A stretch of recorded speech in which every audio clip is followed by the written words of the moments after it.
Estou gravando isto às 4h47 da manhã, na minha sala de oração, porque não consigo dormir há 3 dias depois do que Deus me revelou sobre o arrebatamento. Preciso te contar isso agora, e não é nada parecido com o que a maioria dos cristãos imagina. Isso me abalou até o fundo. O que ele me mostrou sobre quem está de fato pronto e quem não está vai derrubar suas suposições sobre o fim dos tempos e levá-lo a examinar se você está realmente preparado para o retorno dele. Se você acha que sabe o que significa estar pronto para o arrebatamento, se lhe disseram que dizer uma oração ou aparecer na igreja te deixa seguro, se você acredita que a maioria dos cristãos será levada quando Jesus voltar, esta mensagem vai virar seu mundo de cabeça para baixo. O que Deus me deixou ver sobre o estado da igreja moderna e quem estará genuinamente pronto para a sua manifestação é mais chocante do que qualquer coisa que já vi. Mas preciso te avisar, esta não será uma palavra confortável. O que Deus revelou sobre a maioria que pensa que está salva, sobre a condição que ele busca em sua noiva, sobre a preparação que a maioria dos cristãos está ignorando. Isso desafiará tudo o que você aprendeu sobre salvação e prontidão. Por favor, se isto agarrar seu coração, compartilhe imediatamente. Alguém que você conhece acha que está pronto para o arrebatamento, mas vive sob uma perigosa ilusão. Alguém da sua família acredita que está salvo, mas nunca de fato entregou a vida a Cristo. Alguém que você ama está prestes a ficar para trás e não tem ideia. Antes de eu contar o que aconteceu, você precisa entender algo sobre mim. Retratar Jesus nos últimos 4 anos me deu acesso para estudar as Escrituras de modos que a maioria das pessoas nunca experimenta.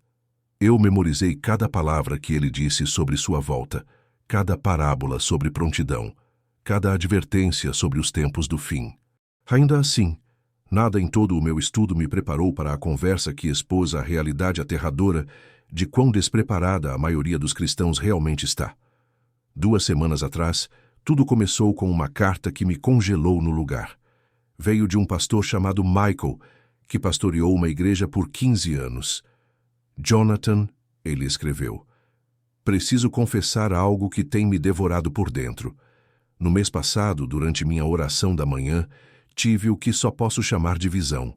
Vi Jesus voltando nas nuvens e observei pessoas ao meu redor subindo para encontrá-lo no ar. Mas, Jonathan, eu não fui levado. Fiquei ali, assistindo minha própria congregação subir enquanto eu permanecia embaixo. A pior parte não foi ser deixado, foi entender o motivo. Naquele momento, compreendi que, apesar de 15 anos pregando, apesar de conhecer todas as palavras certas, apesar de liderar um ministério florescente, eu nunca havia de fato rendido meu coração a Jesus. Eu estava servindo a mim mesmo, construindo meu próprio reino, usando o nome de Deus para impulsionar minha própria agenda. Acordei daquela visão chorando e apavorado. Se eu, um pastor, não estava pronto, quantos da minha congregação também não estão? Quantos cristãos vivem na mesma ilusão que eu, acreditando que conhecimento sobre Deus é igual a relacionamento com Deus? Jonathan, estou escrevendo porque retratar Jesus te deu percepções de que eu preciso desesperadamente. O que realmente significa estar pronto para o arrebatamento? O que Jesus busca em sua noiva? Estou aterrorizado de que a maioria de nós não tenha ideia. Li a carta do pastor Michael 5 vezes e a cada leitura me atingia mais forte. Ali estava um homem que dedicou a vida ao ministério, que conhecia a Escritura melhor do que a maioria, que conduziu milhares em oração, e estava percebendo que talvez não estivesse pronto para a volta de Jesus. Mas a carta dele não era o único peso no meu coração. Por semanas eu vinha recebendo recados de crentes no mundo todo que estavam tendo revelações semelhantes sobre sua condição espiritual. Havia Sara, uma líder de louvor, que escreveu: eu consigo conduzir outros à presença de Deus, mas percebi que nunca realmente entrei lá eu mesma. Havia Davi, um graduado em seminário, que admitiu: eu sei tudo sobre Jesus na cabeça, mas não o conheço pessoalmente. Havia Jennifer, uma missionária, que confessou: Tenho servido a Deus com as mãos enquanto meu coração permanecia longe dele.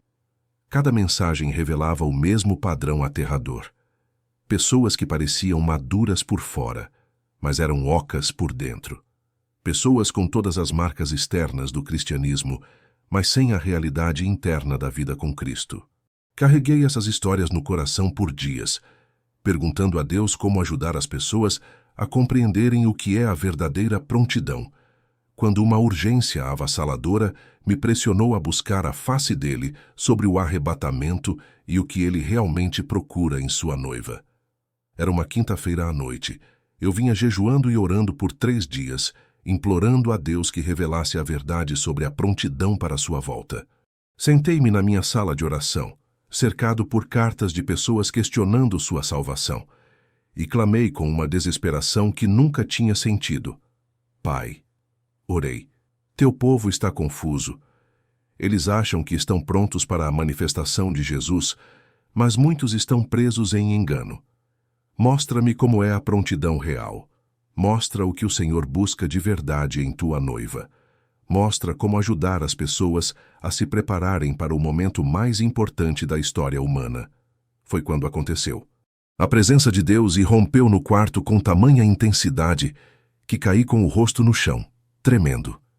Mas não era a presença suave que eu conhecia antes. Era o fogo tremendo, santo, consumidor do Altíssimo. Soube na hora que estava prestes a receber uma revelação que mudaria tudo. Jonathan, veio uma voz que sacudiu os alicerces da minha casa. Você me perguntou sobre a prontidão para o retorno do meu filho, e eu lhe mostrarei. Mas prepare-se, pois o que está para ver quebrará seu coração como quebrou o meu. Estou pronto, Senhor, sussurrei, embora soubesse que eu não estava pronto para o que viria. Olhe, Deus ordenou, e de repente pude ver o reino espiritual de um jeito que nunca havia conhecido. Eu podia ver a verdadeira condição dos corações das pessoas, a realidade por trás de suas máscaras religiosas, a diferença entre os que realmente pertencem a Cristo e os que apenas supõem pertencer. O que vi me fez chorar de horror e dor. Vi igrejas cheias de pessoas que pareciam cristãs, cantavam como cristãs, falavam como cristãs e cujos corações não foram tocados pelo Evangelho. Vi pastores que pregavam sobre Jesus, mas nunca se renderam a Jesus. Vi líderes de louvor que conseguiam emocionar os outros até as lágrimas, mas nunca haviam sido quebrantados eles mesmos. Vi missionários que serviam a Deus com as mãos, enquanto seus corações persistiam em rebelião. Isto, disse Deus com uma voz que continha amor e juízo, é a condição de grande parte do que se chama a minha igreja. Tem forma de piedade, mas negam o poder dela. Sabem a meu respeito, mas não me conhecem.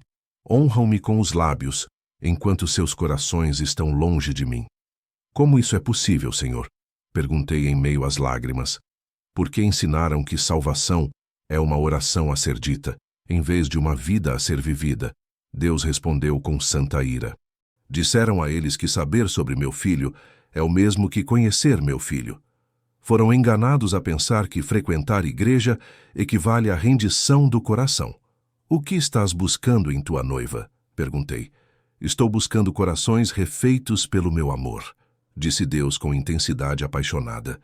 Quero um povo que não apenas creia em meu filho, mas que tenha se apaixonado tão profundamente por ele que preferiria morrer a viver sem ele. Procuro aqueles que calcularam o custo e escolheram perder suas vidas para encontrá-las. Como as pessoas sabem se estão realmente prontas? Examinando o fruto de suas vidas, Deus respondeu firmemente, fazendo a si mesmas perguntas difíceis que a maioria dos cristãos teme.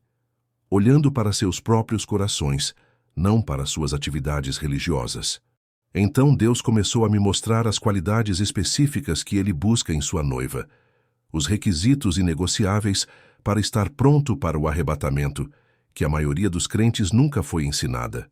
O que ele revelou sobre verdadeira prontidão versus falsa segurança exporia o engano perigoso que invadiu a igreja moderna e deixaria milhões despreparados para sua volta. Ele disse que o contraste seria inconfundível, atravessando desculpas e meios termos, Disse que a linha entre vida e mera religião ficaria à luz, e corações seriam pesados diante dele. Eu lhe mostrarei 7 sinais de verdadeira prontidão e 7 sinais de falsa segurança, disse Deus. E quando você os compreender, poderá provar seu próprio coração e ajudar outros a provarem os deles antes que seja tarde. Ele me mostrou o primeiro sinal, e num instante, entendi por que o pastor Michael ficou para trás em sua visão. Verdadeira prontidão é marcada por rendição total, disse Deus. Não rendição parcial, não condicional, não apenas uma rendição de ideias, mas a entrega completa de cada parte da vida ao governo do meu filho. Observei pessoas que de fato entregaram tudo, carreiras, relacionamentos, sonhos, medos e futuros, a Jesus. Essas pessoas viviam cada dia como se Jesus fosse realmente seu Senhor, não meramente seu Salvador. Tomavam decisões com base na vontade dele, não em suas preferências. O sim a ele não foi um momento, era um estilo de vida. Então vi pessoas que acreditavam estar rendidas, mas na realidade apenas haviam cedido certos cômodos de suas vidas, mantendo as chaves do restante. Aceitaram Jesus como Salvador, mas o retiveram como Senhor. Queriam seu perdão, mas não sua autoridade sobre suas escolhas. O segundo sinal, continuou Deus, é um amor genuíno por meu filho, que supera qualquer outro afeto. Vi pessoas cujo amor por Jesus era vivo, fervoroso, consumado, moldando cada canto da vida. Seus calendários, conversas e prioridades testemunhavam esse amor. Falavam com ele continuamente, pensavam nele ao longo do dia e escolhiam o que lhe agradaria, não o que gratificaria a si mesmas. Seu afeto não ficava confinado a músicas ou cultos, preenchia as horas comuns. Então vi pessoas que afirmavam amar Jesus, mas seus padrões revelavam que amavam a si mesmas, seu conforto, sua imagem ou seus desejos mais do que a ele. O amor por Jesus era teórico, não prático, um conceito que afirmavam, não uma devoção que governava. O terceiro sinal, disse Deus, é uma vida que carrega o fruto de transformação genuína. Vi pessoas cujas vidas foram radicalmente alteradas por sua união com Jesus. Seu caráter mudou, suas prioridades foram reorientadas, seus valores purificados, seus comportamentos transformados. Tudo fora refeito pelo amor dele. A graça não apenas os cobriu, ela os refez. Dia após dia, tornavam-se mais como ele em palavra, pensamento e ação. Então vi pessoas que usavam o rótulo cristão, mas viviam vidas indistinguíveis das de quem não o conhece. Mantinham as mesmas prioridades, valores, hábitos e velhos problemas de caráter diante do sim a Jesus. O crachá externo mudou, a pessoa interior não. À medida que Deus desvelava o contraste entre verdadeira prontidão e falsa segurança, comecei a entender por que Jesus alertou que muitos diriam, Senhor, Senhor, e ele responderia, Nunca vos conheci. A diferença não residia em atividades religiosas, vivia na condição do coração. A boca pode desempenhar religião, só o coração sustenta comunhão. A maioria do meu povo não está pronta para o retorno do meu filho, disse Deus com dor. Essas palavras me esmagaram. Eles pensam que estão preparados, mas foram enganados por uma mensagem que promete céu sem mudança de coração, oferece salvação sem rendição e dá segurança sem produzir transformação. Acomodaram-se com a forma sem a vida. Como os ajudamos, Senhor? Perguntei. Dizendo a verdade, respondeu Deus com santa determinação. Mostre a eles como a verdadeira prontidão se parece à luz da minha palavra. Ajude-os a examinar seus corações honestamente antes que o tempo acabe. Verdade é misericórdia antes do dia da justiça. E se ficarem irados? E se rejeitarem esta mensagem? Então a ira revelará sua condição, respondeu Deus. Os que são realmente meus receberão correção com gratidão e arrependimento. Os que não são meus a repelirão com hostilidade e orgulho. Quando Deus se preparava para revelar os sinais restantes de prontidão, percebi que estava prestes a receber a mensagem mais importante e potencialmente salvadora que já me foi dada. Um mapa bíblico claro para provar o coração e garantir verdadeira preparação para o momento mais significativo da história humana. Agora lhe mostrarei os sinais restantes, disse Deus.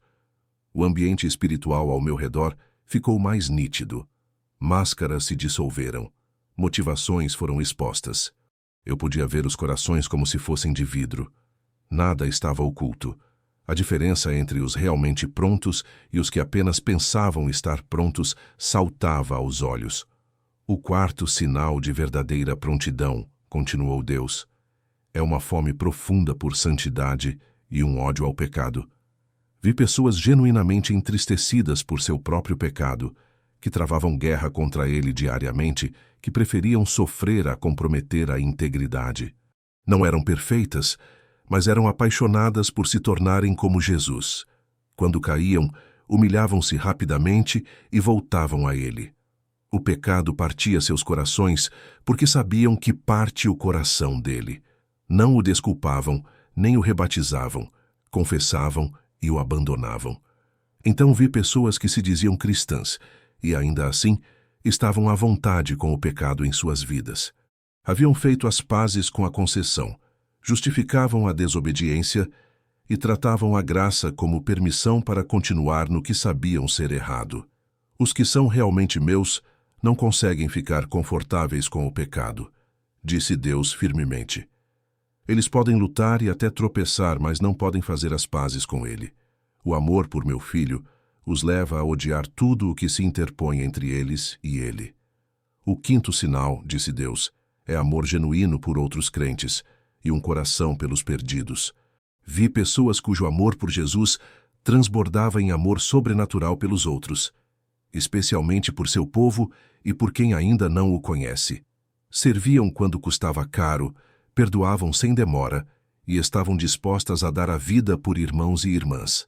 Carregavam intercessão como respiração e buscavam oportunidades de mostrar misericórdia.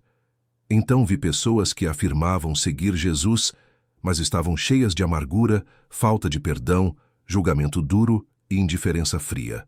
Sabiam citar versículos sobre amor, mas nenhum amor vivo fluía por elas. O amor por mim sempre produz amor pelo próximo, explicou Deus. Quem diz amar meu filho, mas odeia seu irmão, é mentiroso. Quem alega seguir Jesus, mas não tem fardo pelos perdidos, nunca encontrou de fato o coração dele. O sexto sinal, continuou Deus, é uma vida de oração e comunhão íntima com meu filho. Vi pessoas que falavam com Jesus constantemente, não apenas orações formais, mas uma conversa contínua que tecia o dia inteiro. Conheciam sua voz pela prática e proximidade, buscavam sua direção e esperavam seu conduzir. Sua maior alegria era a presença dele, não seus dons. Então vi outros que só oravam em crises, ou recitavam frases memorizadas, sem troca real. Sabiam sobre oração, mas não conheciam aquele a quem fingiam orar. Orar não é dever religioso, disse Deus intensamente. É o transbordar natural de um coração apaixonado. Os que realmente conhecem meu filho não conseguem deixar de conversar com ele continuamente. Quem não consegue orar revela que não o conhece pessoalmente. O sétimo sinal, disse Deus, e sua voz carregava advertência e esperança. É uma vida que reflete as prioridades do céu, não as da terra. Vi pessoas cujos objetivos, valores e escolhas diárias se alinhavam com a eternidade. Investiam no que dura para sempre, relacionamentos, caráter, o avanço do meu reino. Seguravam as coisas terrenas com leveza e as celestiais com firmeza. Mediam sucesso por obediência, não por aplauso. Então vi pessoas que se diziam cristãs, mas viviam consumidas por sucesso terreno, posses, prazeres temporários e reconhecimento do mundo. Suas prioridades eram indistinguíveis das de quem não conhece Cristo. Onde está o teu tesouro, aí estará também o teu coração, disse Deus. Os que são realmente meus valorizam o que eu valorizo. Os que permanecem terrenos ficarão quando eu chamar minha noiva para casa. Quando a visão da verdadeira prontidão se desvaneceu, Deus começou a desvelar os 7 sinais da falsa segurança. os enganos perigosos que mantêm multidões despreparadas para a volta de Jesus. O primeiro sinal de falsa segurança, disse Deus com santa ira, é acreditar que uma oração dita no passado garante salvação independentemente do estilo de vida presente. Vi incontáveis pessoas que repetiram uma oração do pecador em algum momento, mas cujas vidas não mostravam evidência alguma de conversão real. Confiavam numa lembrança em vez de caminhar com um Senhor vivo. Agarravam-se a uma frase em vez de tomar a cruz. Descansavam num momento lá atrás, em vez de examinarem seu relacionamento presente com Cristo. Salvação não é uma linha que você recita, declarou Deus. É uma vida que você vive. Não é um único momento, e sim rendição diária. Quem acha que está salvo por algo que fez anos atrás, mas hoje vive como o diabo, está enganado. O segundo sinal de falsa segurança, continuou Deus, é substituir atividade religiosa por relacionamento do coração. Vi pessoas que frequentavam igreja, serviam em ministérios, davam dinheiro, participavam de rotinas religiosas e não tinham relação genuína com Jesus. Estavam ocupadas fazendo coisas para Deus, enquanto nunca de fato conheciam a Deus. Muitos dirão ao meu filho: Senhor, não profetizamos em teu nome, não expulsamos demônios em teu nome, não fizemos muitas obras poderosas em teu nome? Disse Deus, citando as palavras do próprio Jesus, e ele lhes dirá: Nunca vos conheci. Desempenho religioso sem união de coração é inútil.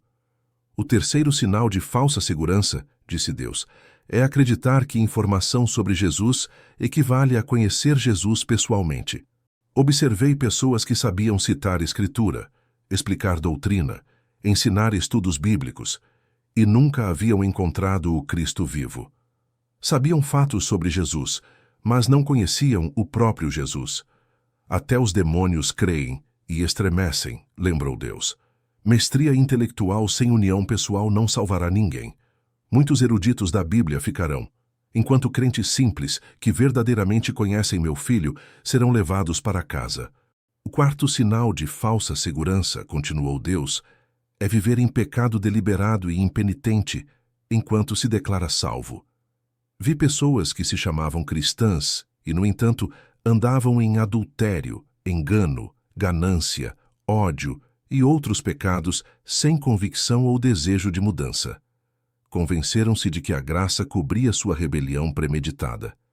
Graça não é licença para pecar, disse Deus com ira justa. É poder para vencer o pecado. Quem usa minha graça como permissão para continuar em rebelião nunca recebeu de fato minha graça. O quinto sinal de falsa segurança, disse Deus, é não haver fruto sobrenatural na vida.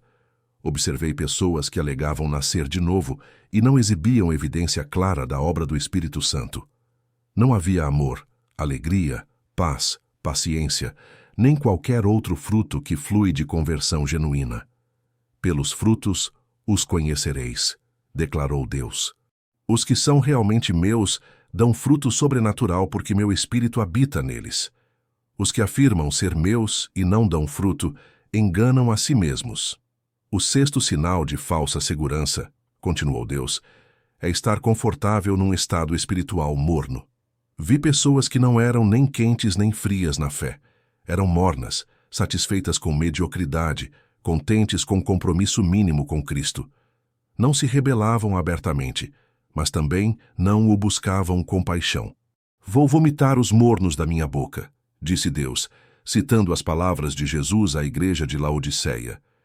Quem se sente à vontade com mediocridade espiritual revela que nunca provou vida espiritual verdadeira.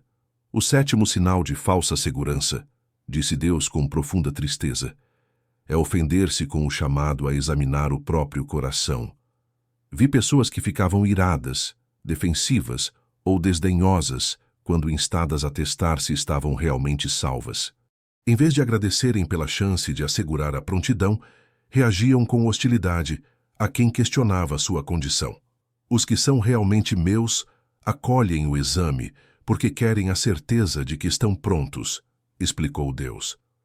Os que se ofendem com o chamado à autoavaliação mostram que não têm confiança sobre seu estado espiritual.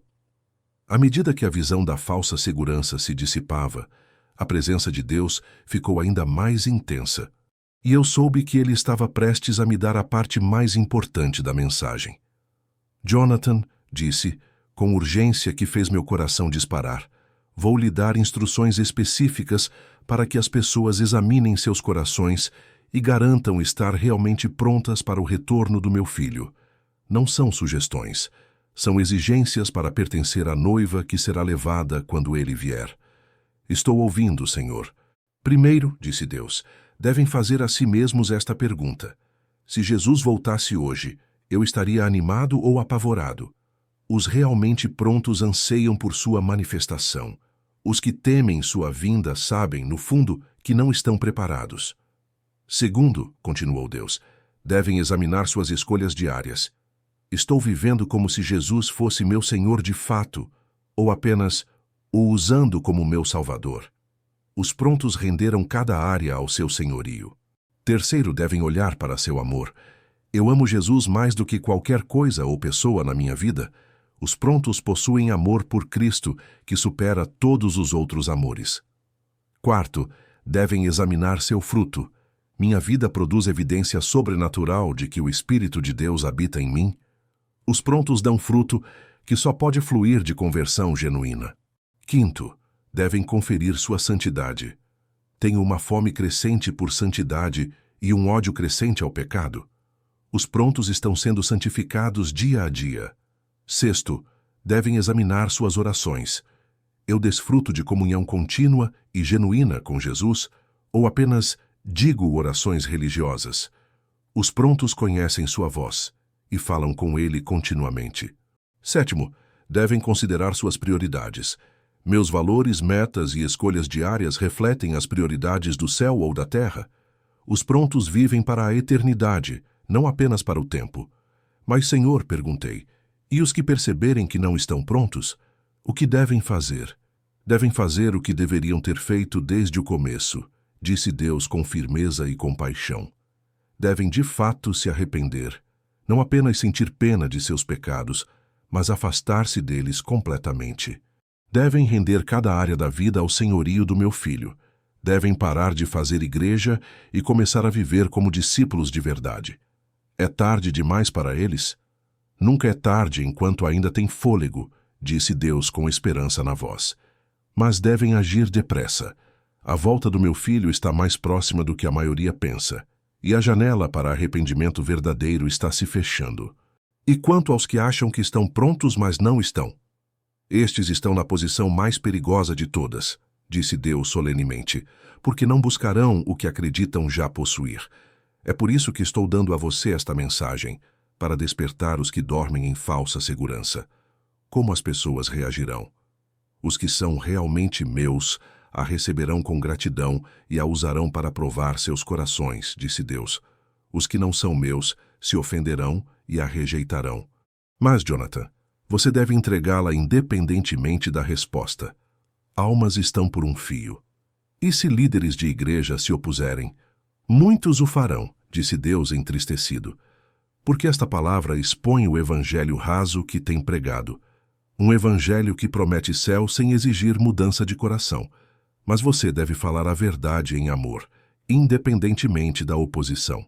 À medida que a presença de Deus se intensificava ainda mais, soube que ele estava prestes a me dar a parte mais crucial de toda a mensagem, os passos específicos que as pessoas precisam tomar para estar realmente prontas para o arrebatamento. Agora darei os passos exatos para garantir que estão realmente prontos, disse Deus. De repente, eu me vi em algo como um vasto tribunal. A escala parecia cósmica, as paredes vivas de luz, e um silêncio pesado pairava, como se a própria verdade fosse juiz e testemunha sobre tudo, cada pensamento exposto, cada motivo pesado, enquanto uma presença santa enchia o lugar com autoridade inconfundível. Mas não era um tribunal terreno. Quem estava à minha frente? Jesus. Era o tribunal de Cristo. E eu podia ver milhões de pessoas diante de Jesus, algumas com o rosto brilhando de alegria, outras com expressões de horror e incredulidade. É isto que aguarda todo aquele que alguma vez reclamou o meu nome, explicou Deus. Alguns ouvirão: bem feito, servo bom e fiel. Outros ouvirão: apartai-vos de mim, nunca vos conheci. A diferença não estará em atividades religiosas, mas na condição dos corações.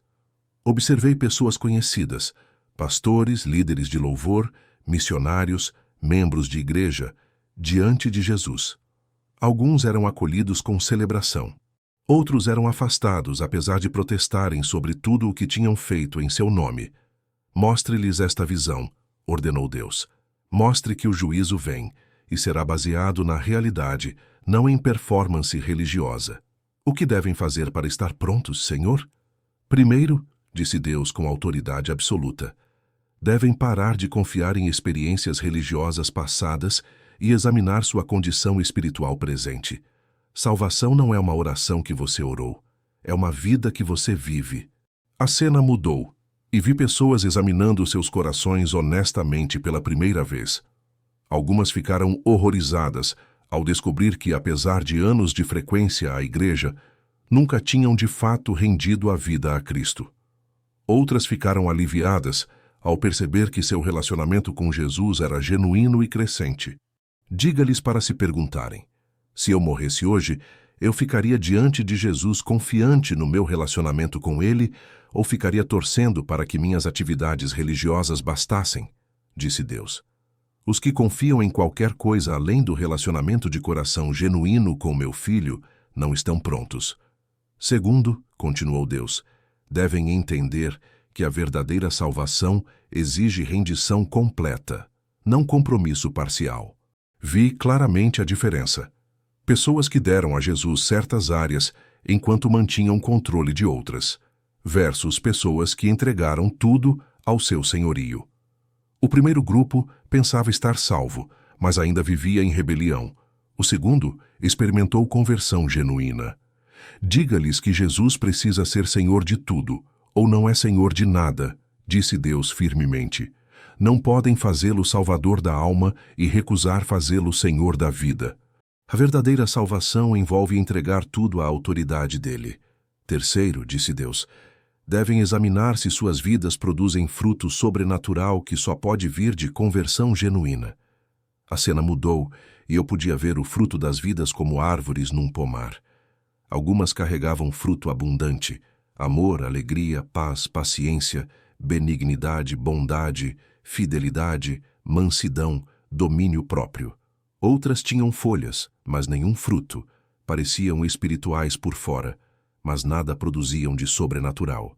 Diga-lhes que conversão verdadeira sempre produz transformação sobrenatural, explicou Deus.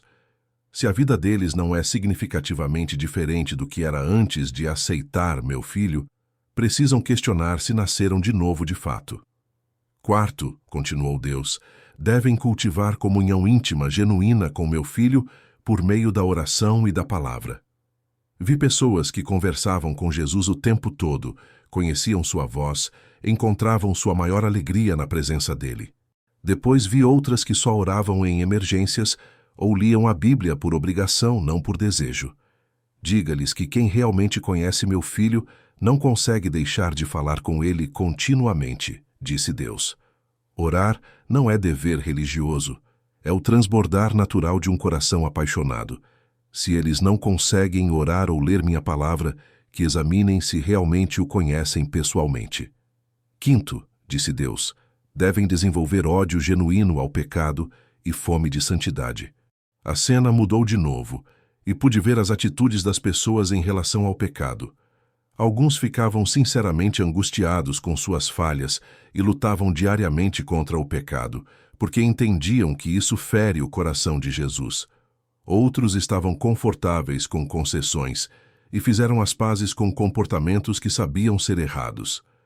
Diga-lhes que os que são realmente meus não conseguem sentir-se confortáveis com o pecado, disse Deus com intensidade. Eles podem lutar e cair e levantar, mas não fazem as pazes com ele. O amor por meu filho os leva a odiar tudo o que os separa dele. Sexto, continuou Deus, devem examinar seu amor pelos outros, especialmente pelos crentes e pelos perdidos. Vi pessoas cujo amor por Jesus produziu amor sobrenatural pelos outros. Serviam de modo sacrificial, perdoavam rápido e tinham compaixão genuína por quem não conhecia Cristo. Depois vi outros que diziam seguir Jesus, mas estavam cheios de amargura, falta de perdão e indiferença. Diga-lhes que amor por mim sempre produz amor pelos outros, explicou Deus. Quem afirma amar meu filho e não tem amor sobrenatural fluindo pela vida, nunca encontrou de verdade o coração dele. Sétimo, disse Deus, devem alinhar suas prioridades com as do céu e não com as da terra. A cena final mostrou as prioridades reais das pessoas, reveladas por suas escolhas diárias. Alguns investiam no que dura para sempre, relacionamentos, caráter, reino de Deus. Outros estavam completamente focados em sucesso terreno, posses materiais e prazeres temporários. Diga-lhes para examinarem onde investem tempo, energia e recursos, disse Deus. Onde está o tesouro, estará o coração. Os que são realmente meus valorizam o que eu valorizo. Quando as visões cessaram, a presença de Deus tornou-se avassaladora. E soube que ele estava prestes a me dar as instruções mais importantes de todas. Jonathan, disse com urgência que fez minha alma tremer. Vou lhe dar uma oração específica e um plano de ação para quem perceber que não está pronto. Isto não é oração do pecador para recitar. É clamor genuíno de quem quer garantir que está realmente salvo. Estou pronto, Senhor. Diga-lhes para orar assim, mas somente se significarem cada palavra com todo o coração, disse Deus. Palavras vazias não salvam. Só a rendição autêntica. A oração que ele me deu não se parecia com nenhuma oração de salvação que eu já ouvira. Era crua, honesta e exigia rendição completa. Jesus, confesso que fui enganado quanto ao meu estado espiritual. Achei que estava salvo. No entanto, vejo que me apoiei em rotinas religiosas em vez de um relacionamento vivo contigo. Admito que tenho vivido para mim mesmo enquanto dizia te seguir. Chamei-te de meu Salvador, mas te retive como Senhor. Neste momento eu te cedo tudo. Minha carreira, meus relacionamentos, meus sonhos, meus medos, meu futuro, a minha própria vida. Não quero apenas ir para o céu quando morrer. Quero te conhecer intimamente e viver totalmente para ti enquanto eu respirar. Eu me arrependo dos meus pecados, não com remorso raso, mas desviando-me deles por completo. Escolho odiar o que tu odeias e amar o que tu amas. Escolho fazer-te Senhor sobre cada parte da minha vida, não apenas as áreas fáceis ou convenientes. Enche-me com teu Espírito Santo e refaz completamente o meu coração. Dá-me amor sobrenatural por ti que supere todos os outros amores.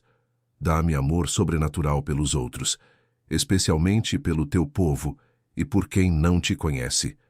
Dá-me fome crescente de santidade e ódio profundo ao pecado. Conta-me entre a tua noiva, que está pronta para a tua manifestação. Anseio ouvir, muito bem, servo bom e fiel, quando eu estiver diante de ti. Eu entrego minha vida sem reservas a ti agora e peço que me faças realmente pronto para o teu retorno. Em nome de Jesus, amém. Eu oro em fé. Mas, Senhor, perguntei, e se as pessoas disserem esta oração sem realmente querê-la? Então nada mudará na vida delas, disse Deus simplesmente, mas os que a orarem com rendição genuína experimentarão transformação imediata e contínua. A prova da conversão real é sempre fruto sobrenatural. O que devem fazer depois de orar? Devem começar a viver como discípulos, disse Deus com firmeza. Devem encontrar uma igreja que creia na Bíblia, onde possam crescer. Devem começar a ler minha palavra diariamente e orar continuamente. Devem servir aos outros com humildade e começar a compartilhar a fé. Devem entrar no processo de toda a vida de se tornarem como meu filho. E os que já estão realmente salvos, mas querem ter certeza de que estão prontos? Devem examinar seus corações usando os 7 sinais que lhe dei, disse Deus. Devem fazer as perguntas difíceis e ser implacavelmente honestos com as respostas. Devem buscar intimidade mais profunda com meu filho e santidade maior na vida diária. Como saberão se estão realmente prontos? Carregarão paz no coração quanto à sua volta, disse Deus com calor. Ansiarão por sua manifestação, em vez de temê-la. Terão confiança que flui do relacionamento genuíno, não de performance ou atividade religiosa. Então a voz de Deus ficou mais urgente do que eu já ouvira. Jonathan, você precisa entender algo crucial, disse. O tempo está se esgotando. A volta do meu filho está mais próxima do que a maioria imagina. Os sinais estão ao seu redor. Decadência moral, perseguição aos crentes, engano dentro da igreja, alinhamento de nações para eventos do fim. Quão perto, Senhor? Mais perto do que você pode imaginar, disse Deus solenemente. Este pode ser o último aviso que muitos receberão. Pode ser a última oportunidade de examinarem seus corações e garantirem que estão realmente prontos.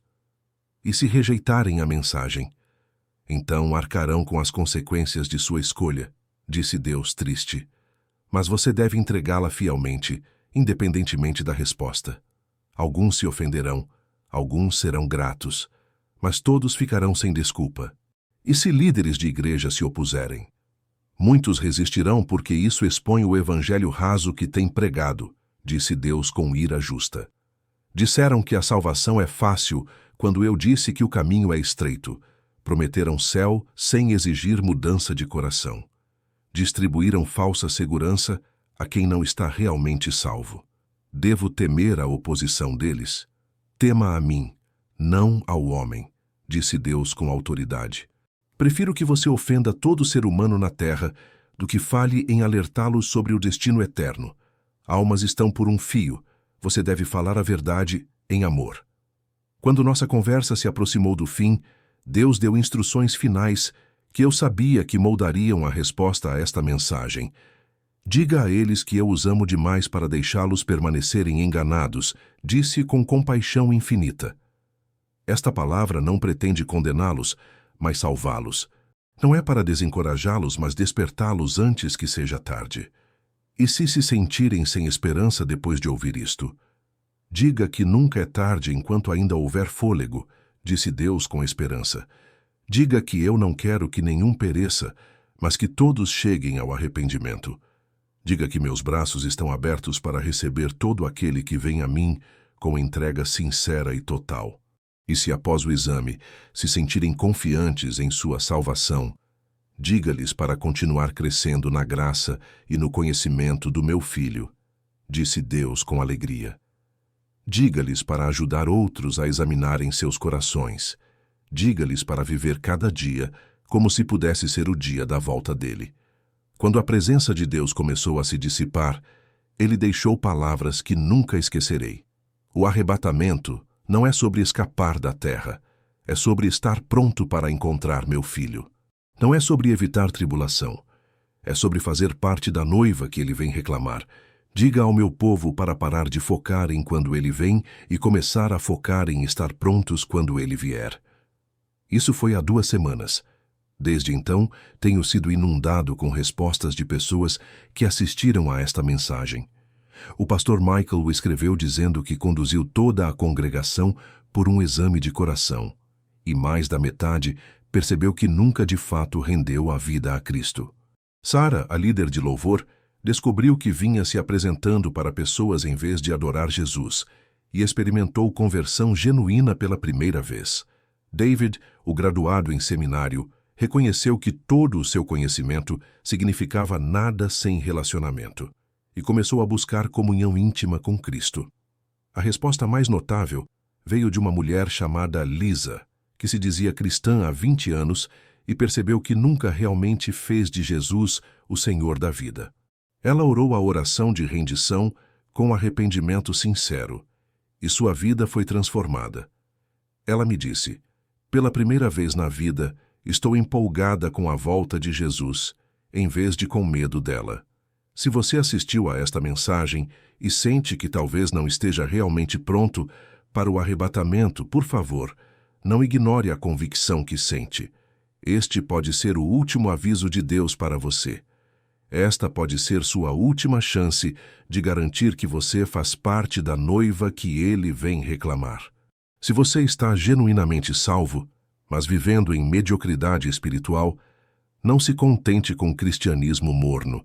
Jesus disse que vomitará os mornos. Busque intimidade mais profunda com Ele e santidade maior na vida diária. E se após exame honesto, você está confiante na sua salvação, ajude outros a fazer o mesmo. Compartilhe esta mensagem com todos que você conhece. Alguém na sua família acha que está salvo, mas não está. Alguém com quem você trabalha vive em perigosa ilusão. Alguém que você ama está prestes a ficar para trás e não faz ideia. Lembre-se, o arrebatamento não é sobre quando Jesus vem. É sobre estar pronto quando Ele vier.